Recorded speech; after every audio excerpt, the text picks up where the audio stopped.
What are debt funds?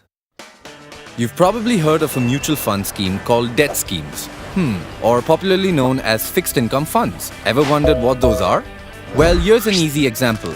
Say you need to get from point A to point B and have two choices. You can either wear your regular shoes and walk the distance, or put on a pair of roller skates and literally glide there. The roller skates are definitely more exciting, but may also be accompanied by a few bumps and falls on the way. On the other hand, the walking shoes are far less exciting, but much more stable. The choice is yours, excitement or stability. And when you talk about debt funds, you're talking about stability. Debt funds are less volatile and thus more stable, because they limit the risk you take on your investment. There's different kinds of debt funds to choose from.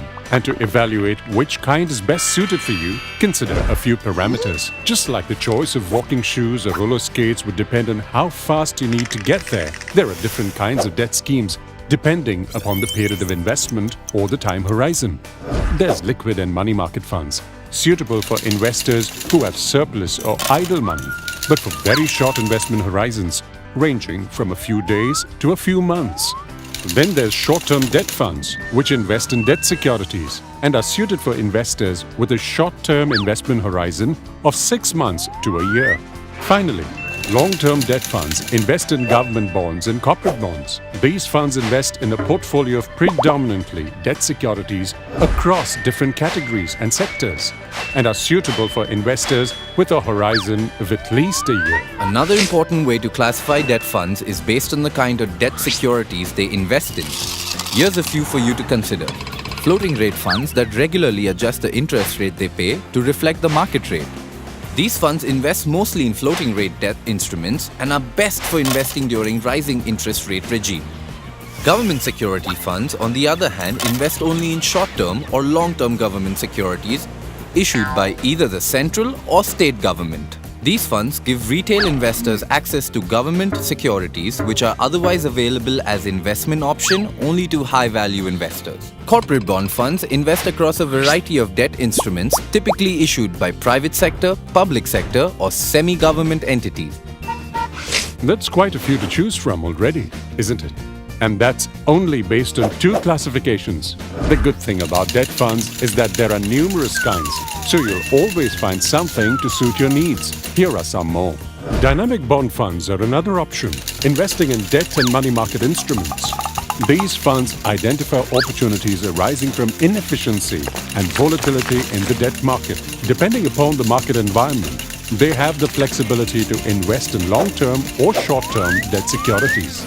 Then there are fixed maturity plans, which are funds with a fixed maturity period. These are close-ended schemes, and an investor should know the tenure or period of the FMP and its asset class composition before investing. At the end of the period, the units of the scheme are redeemed and the maturity proceeds given to the investor.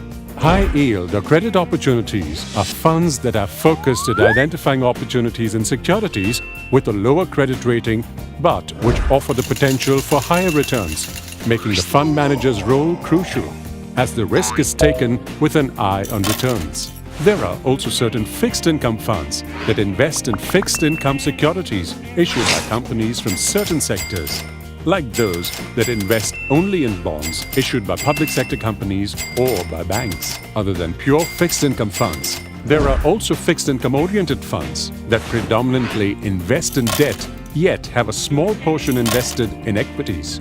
These are popularly called MIPs or monthly income plans and would invest anywhere ranging between 5 to 30% in equities based on the level of equity risk the fund endeavors to take.